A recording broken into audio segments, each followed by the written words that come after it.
Senhor presidente, senador Chico Rodrigues, senador Eduardo Girão, a quem eu agradeço, que mais uma vez cedeu o primeiro lugar para que eu fale em segundo lugar, e eu sei que entendeu mais pela minha situação de coluna, ciático e quadril ainda.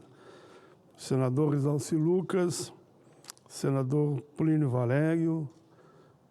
Senhor presidente, eu dificilmente faço isso, mas hoje vou à tribuna para comentar uma matéria do UOL.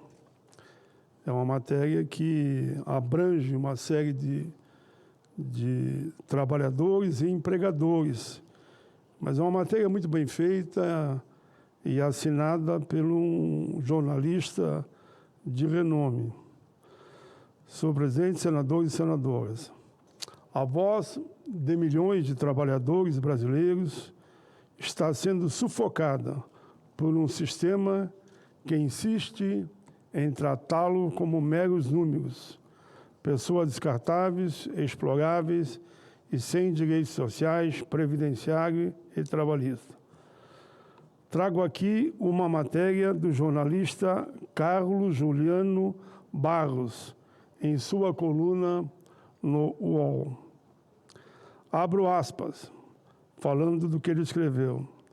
Depois de motoristas, entregadores, faxineiros, garçons, agora é a vez dos estoquistas, dos repositores de mercadorias usarem aplicativos para conseguir bicos sem direito trabalhista em supermercados e, segundo ele, em todo o país. Fecho aspas. Esses trabalhadores são submetidos a condições desumanas por aplicativos que se escondem sob o véu da modernidade, mas que, na prática, representam um retrocesso brutal na luta por dignidade no trabalho. Aplicativos como o Help, o Evolve e o Switch prometeram renda fácil para os trabalhadores e redução de custos para as empresas. Mas a pergunta que não quer calar, afinal, quem paga a conta? São os trabalhadores. Trabalhadores são obrigados a pagar pelo próprio uniforme. Não recebem vale-transporte, nem auxílio alimentação. E ainda precisam aceitar jornadas extenuantes, como, por exemplo, de 12 horas para receber valores irrisórios. Essa modalidade de 12 horas leva a 60 horas por semana. Destaco que há um movimento no país, e eu tenho um projeto aqui, o Cleitinho tem, sei que outros também têm, que nós aqui no Senado estamos trabalhando para, por exemplo, jornada de trabalho de 40 horas e, num segundo momento, de 36 horas. Eu apresentei ainda em 2015 a PEC 148, que vai nesse sentido. Mas voltamos à matéria. Abro aspas. Após preencher um cadastro, o trabalhador passa por um treinamento online. O profissional se candidata para tarefas anunciadas no aplicativo dos supermercados. O grupo, por exemplo, de supermercados, eu não vou citar um, porque são diversos, presidente. Se eu citar um aqui, eu tenho que citar todos. Esse grupo, por exemplo, é a quinta maior rede do Brasil e, lamentavelmente, está entrando nessa via de atuação. Uma vez aceito pelo trabalhador, ele poderá fazer 12 horas por dia e ganhando R$ 140, sem nenhum tipo de auxílio, transporte, alimentação. O uniforme é pago por ele mesmo, é descontado no seu salário. Uma repositora relatou ter trabalhado 2 turnos seguidos por R$ 140. Outros aceitam jornada de 5 horas por apenas R$ 50. Enquanto isso, grandes redes como os grupos na matéria citada, faturam milhões, milhões e milhões, para não falar em bilhões. Assistem a esse espetáculo de exploração sem qualquer constrangimento. Abro aspas, volto à matéria. Antes de começar a trabalhar, o candidato precisa passar por um treinamento online.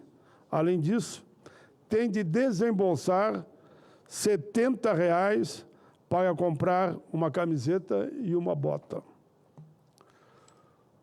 Uma das entrevistadas pelo repórter contou que a plataforma reteve o primeiro pagamento que ela ia receber no fim do mês para quitar a despesa do uniforme.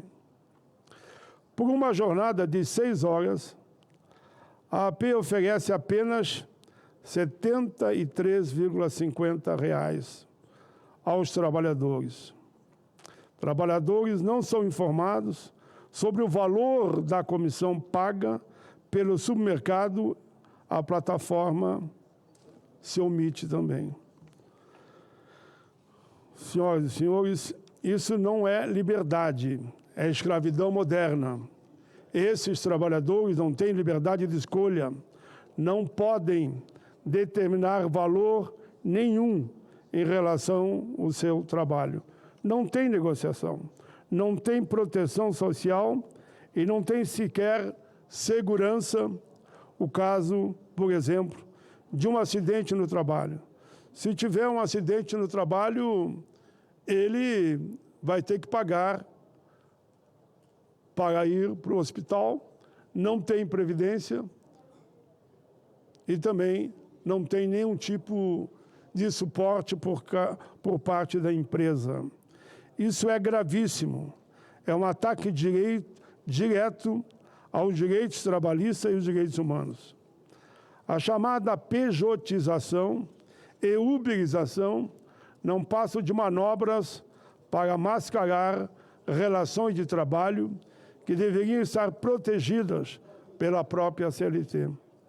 É a nossa querida e velha CLT, que já está com mais de 80 anos, é ela que garante direitos, como férias, carga horária decente, 13º salário, horas extras, previdência, enfim, acima de tudo, respeito à dignidade do trabalhador.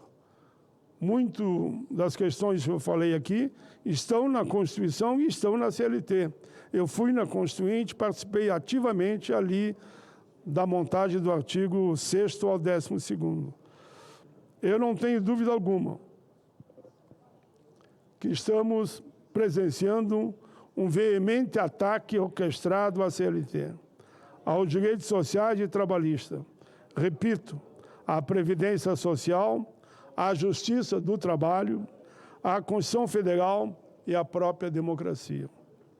O que está acontecendo no Brasil, na prática, é a autorização de contratações fraudulentas, é a volta ao trabalho escravo, um escândalo. Autoridades trabalhistas temem que a tendência do Supremo Tribunal Federal de autorizar qualquer contratação alternativa à CLT, incluindo aquelas já consideradas fraudulentas pela Justiça Trabalhista, acaba transmitindo a impressão de que a legislação trabalhista se tornou opcional para empregadores, não para o empregado.